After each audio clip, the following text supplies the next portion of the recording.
is a rsyslog, remote syslog server, which is rsyslog or the syslog server. Syslog server is a centralized device or the server which is collect all the type of the logs from the different devices. So log are local system and the service events which are generating the logs, which can this can allow the remote centralization of the log and critical to the service level agreement, security and auditing. All these will generate the log. So I need to do the centralization server for collecting all the types of the logs. So how to enable the syslog we have discussed already, if you remember. So what are the logs actually? Logs means they have the severities, they have facilities and the config file location. So what is the severity? Severity means priority level of the logged messages, which are messages are logged, they are logged based on the priority. Priority means some log is very critical, so they have the severity level 0, 0 critical, high and warning and much more here. 0 to 7, 0, 2, 3, 4, 5 and 6, 7 and 7 is a debug messages and information only. Okay, so these type of the severity levels are exist for the logs. So emergency 0 is a emergency log, is a highest and info is a lowest. 7th is a information or the info, it is the lowest.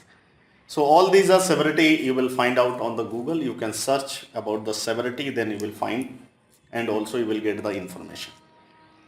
Facilities are the services that log the information such as the cron or the kernel. So it will information like here you can see the cron log, all the information will get on this. This is the location of the file, like cron dot, all the files or the data are stored in this file. So if you want to check this log, so you can go on your device and where you can check this. All the log information you will get inside the var and the log. Here you will get all the information, like all the boot logs are here, Apache logs here and dpkg logs are here. Any type of the changes happened, so the logs will be generated.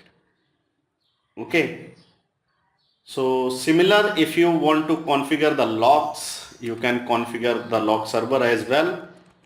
So how can you configure the log server? This is the sample of the logs here, dpkg.log.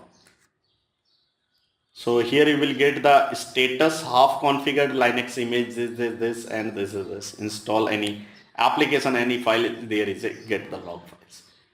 And here is a some importance like syslog, generally stored the system log in a Red Hat driven distributions. Var log, messages, general system logs on the Debian drive distributions. General system logs.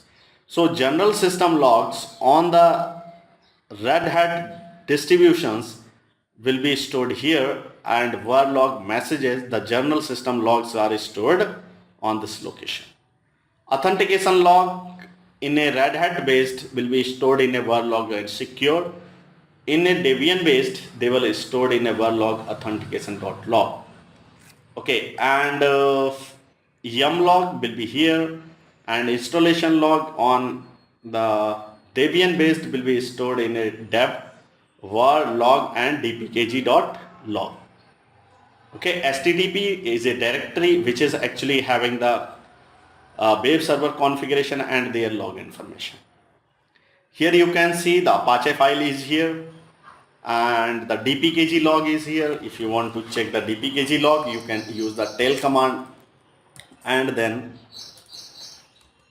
-3 I am using the /var log and inside dpkg dot log. Okay, here it is the. So if any program was installed, so it will be displayed here. Similar authentication log also available here, not displaying here. Boot log, boot startup log.